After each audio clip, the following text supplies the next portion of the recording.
జై శ్రీరామ్. అప్పుడు ఆ పర్వతాకారుడు హనుమంతుడు ఒళ్ళు విరుచుకున్నాడు. అతని ఒంటి మీద రోమాలు నిక్కపొడుచుకున్నవి. ధ్యానంలో బాగా ఊర్ధ్వగతికి వెళితే రోమాలు నిక్కపొడుచుకోవాలి. భగవంతుని గూర్చి మంచి రసవత్తరమైన ఘట్టాలు విన్నప్పుడు రోమాలు నిక్కపొడుచుకున్నవారు అదృష్టవంతులు. వారిలో స్ఫూర్తి ఉన్నదని అర్థము. యోగానికి అర్హత ఉన్నదని అర్థము. ఎంత రసవత్తర ఘట్టమైనా అలాగే మొద్దల్లే ఉండేవాళ్ళకి ఈ జన్మకి దైవ విషయాలతో సంబంధం లేదని తెలుసుకోవాలి. చిన్నతనంలో పిల్లలకి దైవ విషయాలు చెప్పినప్పుడు ఏ పిల్లవాడికైనా రోమాలు నిక్కపొడుచుకున్నట్లయితే ఆ పిల్లవాడిని చేరదీసి వాడిని ప్రత్యేకంగా ఒక సద్గురువు ఆశ్రయంలో ఉంచడానికే ప్రయత్నం చేయాలి.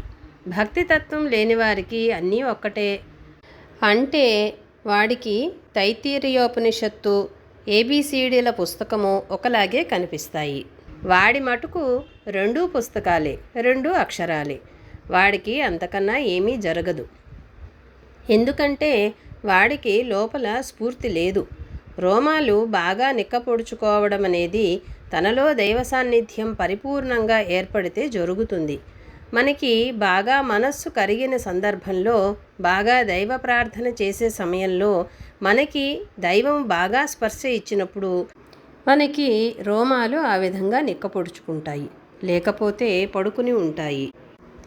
మంచి స్తోత్రము చేస్తున్నా, మంచి కథలు వింటున్నా, మంచి కథలు చెప్తున్నా ఆ విధంగా రోమాలు నిక్కపొడుచుకోవడం అనేది బాగా సంస్కారం ఉండేవారికి జరిగే సన్నివేశము. అది ఇక్కడ వాల్మీకి మహర్షి చెబుతున్నారు. అంతటా ఆ మహాత్ముడు మేఘం వలె గర్జించినాడు.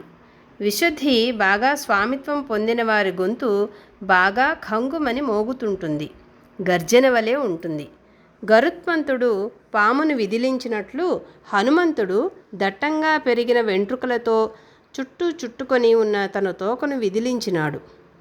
అట్లా విదిలించిన హనుమంతుని తోక ఆకాశంలో గరుత్మంతుడు ఎత్తుకుని పోతూ ఉన్న మహాసర్పం వలె కనిపించినది.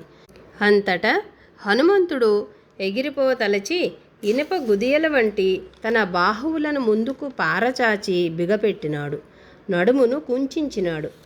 బాగా పొట్ట పెంచిన వారికి యోగము జరగదు. యోగం చేయాలంటే అంత పొట్ట ఉండకూడదు. ఎందుకంటే ధ్యానం చేసే సమయంలో వెన్నెముక, పొట్ట ఒకదానితో ఒకటి అతుక్కుపోవాలిట.